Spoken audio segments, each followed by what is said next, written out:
My name is Fred Carter. I'm the president of Marion University, and I am very pleased that the university is the host of the Moving Wall this week. We're delighted to have General Livingston with us today. General, you do us great honor being here. I'll introduce John Tuttle, our Master of Ceremonies, in just a couple of minutes, and John will provide you a brief history of the Moving Wall. But permit me to make one or two comments about the wall itself before I sit down. Many people here today know the design of the wall was beset by controversy almost from the very day that architect Maya Lin's design was selected in 1971. Many veterans, and I was one, didn't quite know how to interpret the design. It was certainly at odds with any war memorial that we had ever witnessed. And so in response to much of the controversy, the three servicemen statue designed by Frederick Hart was built adjacent to the wall as a compromise between some of the traditionalists and some of the proponents of the design for the wall. But I have to tell you, my perspective changed 16 or so years later. I was on a trip to Washington with then Governor Carroll Campbell. I was serving as his aide then. We were on the way from National Airport to the Hall of States, where the South Carolina State Office was located. As we drove past the Lincoln Memorial and by the wall, I turned to the governor and I asked him what he thought of the memorial. He looked at me and he said, "You know, my brother's name's on it." I said, "Yes, sir, I do. Panel 56E, line 20, right over there." He was silent for about 15 minutes, and then he responded with two simple sentences. "It's a beautiful wall. It's a fitting tribute." That day, I looked beyond the immediate imagery of the wall, and I saw the sacrifice of 58,000 servicemen and women, and I more fully appreciate the solace that this monument has brought to millions of family members over the decades. Yeah, it's a beautiful wall. It's a fitting tribute. And now let me introduce John Tuttle, Professor of English and Director of the Honors Program, who will move us through the rest of the program. Thank you. Thank you, Dr. Carter, and thank you, everybody, for coming. Before I begin my notes, I need to make two brief announcements. One is that near the end of the ceremony, the Veterans Honor Guard will fire 3 volleys. Those of you who find such things startling need to know about that right up front. That will come near the end of the ceremony. Also on Veterans Day, Friday, November 11th, at the Florence Veterans Memorial, there will be the Florence Veterans Day ceremony at 11 a.m. That's on November 11th. Marion University is very proud to sponsor this display of the Moving Wall to honor all who have served in our armed forces, particularly those who have served in this country's longest and most divisive conflict, and to keep alive the memory of over 58,000 Americans who fell or who remain unaccounted for. We are especially pleased to have so many Vietnam veterans here with us today so that we may make one more installment on the debt of gratitude that you are owed. The Moving Wall is a half-scale replica of the Vietnam Veterans Memorial in Washington, D.C. It was conceived and constructed in 1982 by a team of veterans led by John Devitt, Norris Shears, and Gary Haver. It was displayed for the first time in 1984 in Tyler, Texas. Since then, it has visited almost 500 locations. This is its second visit to Marion University. On behalf of Dr. and Mrs. Carter, I would like to invite all in attendance to a reception at Wallace House, the presidential residence, immediately following the ceremony. And on behalf of the university, I would like to thank the following for helping to make this occasion possible. Colonel Berenger F. Wingard, U.S. Army retired, and George DeBraley, Florence City Council, for sharing their expertise and experience with such events. Likewise to the PD Veterans Advisory Council and its members, many of whom are here with us today. To Rolling Thunder, American Legion Riders and the Patriot Guard Riders for escorting and attending the Moving Wall and generously volunteering their time and labor. To Florence Brass, to Don Manley and the Veterans Honor Guard, to Lieutenant Colonel Chuck DePrecker, USMC retired, and the Mullins High School Marine ROTC for bringing to the occasion the appropriate dignity. I would also like to offer my personal thanks to the following, not listed on the program: Pat Boswell, Mike Ritchie, and the grounds and maintenance crew at Francis Marion, Sergeant Ivan Hernandez in the FMU ROTC unit, Tommy Taylor and family at Taylor Nursery, and of course the students in my honors class who spent the better part of this morning helping to assemble the wall. Good afternoon, ladies and gentlemen. It is my honor to introduce our keynote speaker this evening, Major General James E. Livingston, United States Marine Corps retired. It is most fitting that General Livingston joins us for the opening ceremony of the Moving Wall exhibit as we as a nation commemorate the 50th anniversary of the war in Vietnam. Major General Livingston is a native of Towns, Georgia. He was commissioned as second lieutenant in June 1962, following graduation from Auburn University with a degree in civil engineering. He retired from the Marine Corps on September 1st, 1995, following 33 years of continuous active duty in the Marine Corps. During his distinguished career, he commanded infantry units from platoon to division. His last assignment was as commander of the Marine Forces Reserve in New Orleans, Louisiana. Major General Livingston received the Congressional Medal of Honor for his heroic actions while serving as the commanding officer of Company E, 2nd Battalion, 4th Marines on May 2nd, 1968 in Dai Do, Republic of Vietnam, during a 3-day grueling battle of attrition in which the battalion, numbering only 800 men, victoriously battled a numerically superior force of 10,000 or more North Vietnamese army. During that action, General Livingston steadfastly continued to lead and direct his men despite being wounded 3 times. His remarkable life and career is recounted in his autobiography, Noble Warrior, which is an exciting first-person account of historic battle, detailing the history of the development of tactics and strategy used in today's war on terrorism, and a compelling story of leadership and action and individual courage in combat. In retirement, General Livingston has served as a board member and chairman of the National World War II Museum Foundation in New Orleans, and he presently serves as a founding board member of the National Medal of Honor Museum Foundation at Patriots Point in Mount Pleasant, South Carolina. Please join me in welcoming a revered American war hero, Major General Livingston. I tell you, the weather could not be more beautiful. And what a beautiful campus. First time I've been here, and I really looked around this campus, and what a gorgeous location to bring all these young people to be educated.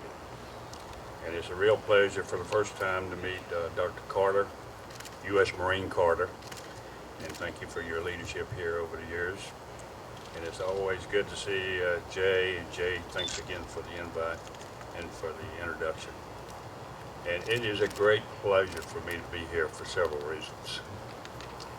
And before I get into my prepared comments, and one thing that sort of really brings this event home, I was looking at the wall, and behind me is the date of 1975. And I was the operations officer for the evacuation of Saigon. I was almost on the last helicopter coming out. There was only 2 other helicopters came out of the embassy before I departed South Vietnam. And one of the things I really recall is the fact I had to look at all the Vietnamese families who had worked at the American embassy, had worked at the PX, had worked in the offices of all the Americans who were there. And I had 1 helicopter and 49 Marines. And I had all these mothers trying to hand me their babies to take aboard that 1 helicopter to take them with me as I departed Vietnam. The second thing I recall is I look at 1975, and I was mentioning it to the president. We had the final 2 Marines killed in Vietnam.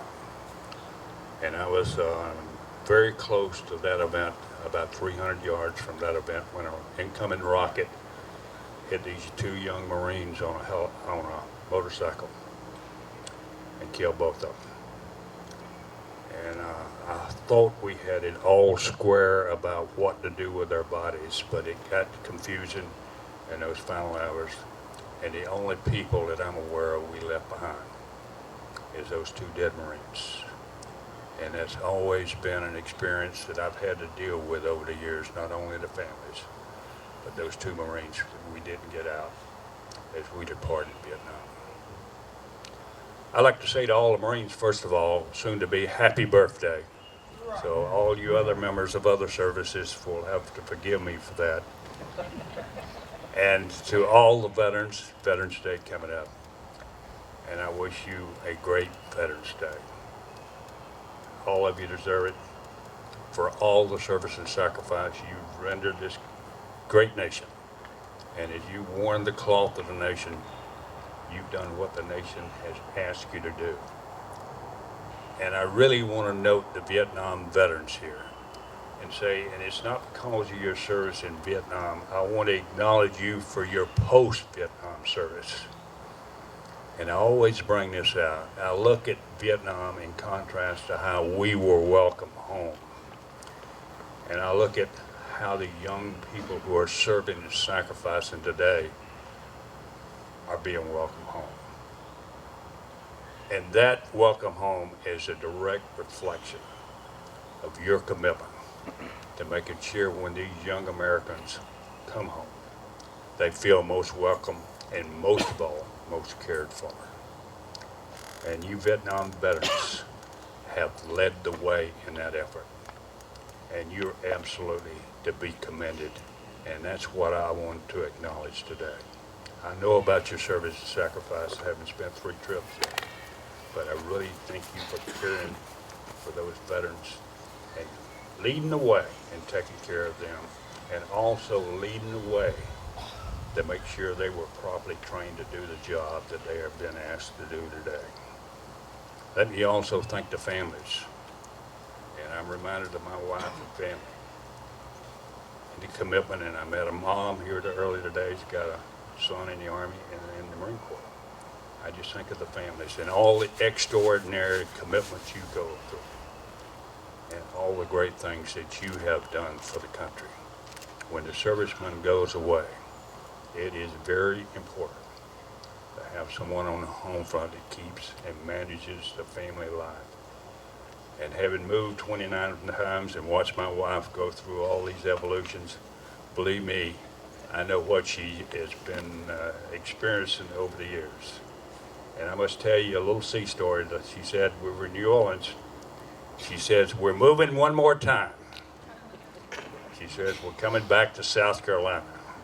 So that's the reason I'm here in South Carolina, and it's been a welcome journey.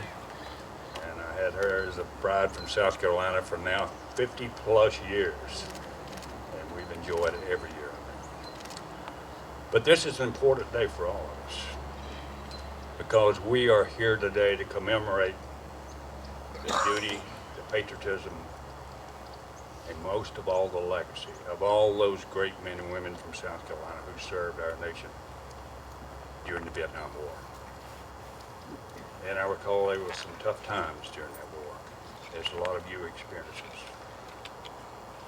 And I want to thank all of you again for your service and sacrifice and what you did for this great country. We are a great country because the 18 and 19-year-old Americans are willing to stand up and go forward when the country asks them to go forward. And we see that represented every day as we look at the news media. You know, this wall is really a legacy of that service and sacrifice. And I look at the 58,000 plus names on that wall. And I know in our battalion, the 2nd Battalion, 4th Marines, affectionately known as the Magnificent Bastards, we have almost 150 names on that wall based on my second tour in Vietnam and that particular battalion. During the Tet period, and I just think about all those young men who didn't have a chance to be fathers and grandfathers and what kind of sacrifice that was and what that means and should mean to this nation and should continue to mean to this nation. As you look back in Vietnam, we started early, and we talk about it being the longest war. It shouldn't have been the longest war, and maybe I'll mention why later. But we started off, as you well know, with civilian advisors.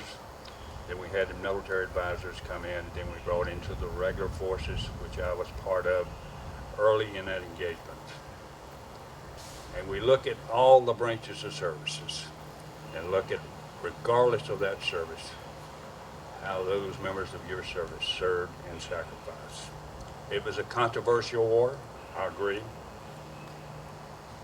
And it was controversial because, first of all, the American people were misled about the war and the service and sacrifice of Vietnam. Those who wore the uniform wore it proudly. There was no controversy amongst those who wore the cloth of the nation. The controversy was precipitated back here in this country because of the way the media misrepresented that war. And all too often, we were introduced to a new media, which the American people did not understand, and we didn't understand in the military. And that media was television. So we had to deal with a new media, and we didn't have the foresight to deal with that new media. You look at what we did in Vietnam. We fought from the DMZ, which I was involved in, sort of an I-Corps area, all the way to the Mekong Delta. We fought in Cambodia, we fought in Laos. And we never, and I say it again, we never lost a major battle in Vietnam. Never. So all you Vietnam veterans can raise your head high. What we were sent to do in Vietnam, we did exceptionally well. And that war was given away by the media and by politicians. So you don't have to worry about calling yourself a Vietnam vet. You won your part of the fight. The propaganda machines call the media and the action of what I call weak-kneed politicians in D.C. is what caused us not to win that war.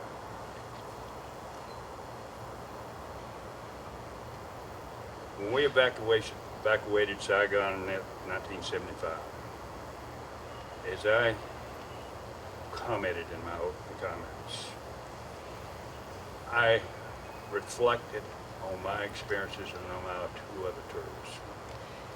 And I've reflected on the number who had been killed in that war. And that didn't close the door. It just sort of opened up my heart more as we were leaving Saigon to all the families and all the members of the military who sacrificed. We didn't choose that war. Vietnam veterans didn't choose that war. We did what the country asked us to do. And let me say to you unequivocally, I see it every day in statistics. And what those stats say, and I think it's a reflection of you and who you are, that over 87% of that group would go back to Vietnam again if they were asked under the same sort of circumstances. We thought we were doing the right thing for the country and giving it our best. And I thank you for that. You know, in the last few years, as I pointed out, the perception of Vietnam veterans has changed. I look around the country and I look at how successful Vietnam veterans have been, what you have contributed to the country, what you have done to make this country greater. And again, that greatness is reflected daily in how you have managed the welcome home of the young people who are coming back from combat operations overseas today. I think about some of the specific people that were Vietnam veterans. I think about a young Marine named Ralph Johnson, a young kid from South Carolina. The VA hospital down in Charleston is named after Ralph. and he came from such a wonderful family. A bright young man with a bright future, had everything going for him. But he decided he wanted to go to Vietnam and do what he could for the country. As a consequence, he jumped on a hand grenade and gave his life for his buddies.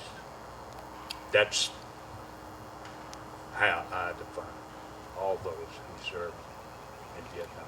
They would absolutely, any day of the week, they would look at their buddies, and as they were going down range and potentially going in harm's way, they would give their life for the buddies. That's what I think about when I think about Vietnam veterans. I think about South Carolina and other Medal of Honor recipients. Other than Ralph Johnson, we had Charles Quincy Williams, Michael Edward Thornton, and Mike is still alive today, a Navy SEAL.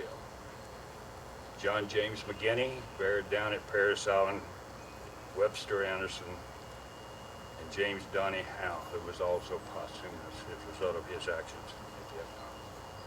But you don't have to be a Vietnam Medal of Honor recipient to me acknowledge you. I think about, it's not about the medal, it's about the heart. It is about what you want to give to your country. And today, as I've said, your legacy still lives on in South Carolina. Your legacy lives on in the hearts and minds of American people. And every year, that legacy gets so much stronger.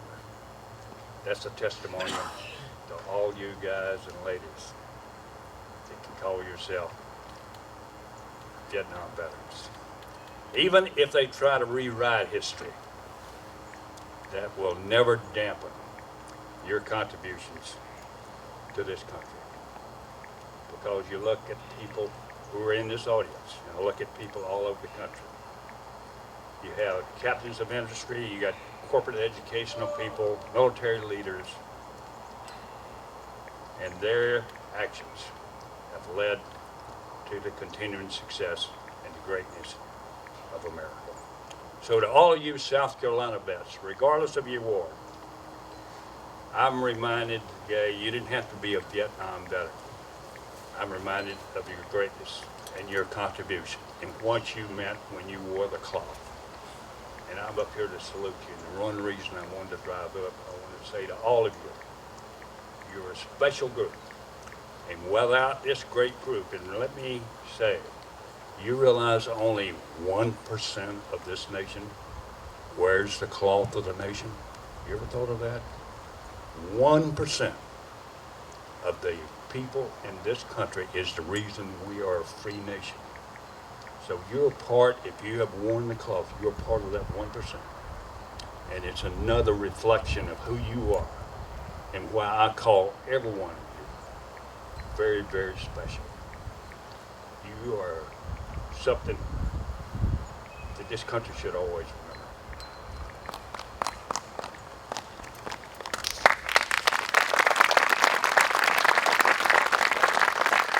And as we look at that wall, I want you to think of that 58,000 plus Americans' name. But I want you to think of those 58,000 and think of the families and the loved ones behind those names. That's what's important to remember today. If those veterans could speak, they would say, take care of my country and take care of my family. That would be their voice today. So as you look at those names, they're asking you to take care of America and take care of their family. And I think all of us here will commit ourselves to doing that today. Take care of America, regardless of how you interpret that comment, and take care of their families. My buddies took care of me, and I didn't come home, but I did what my country asked, and I did what I should do for this country. That's who we are. That's your America. That's the reason we are the role model throughout the world. And I think of all the people who have freedom today because of what those in uniform have done over the years, regardless of your war. You have done that extra effort. So to all of you, it is an absolute pleasure to be in this part of South Carolina. It's a beautiful country. It's part of beautiful America. And to all of you, as a Marine, I say, Semper Fi. And to all of you, I say, God bless this great America.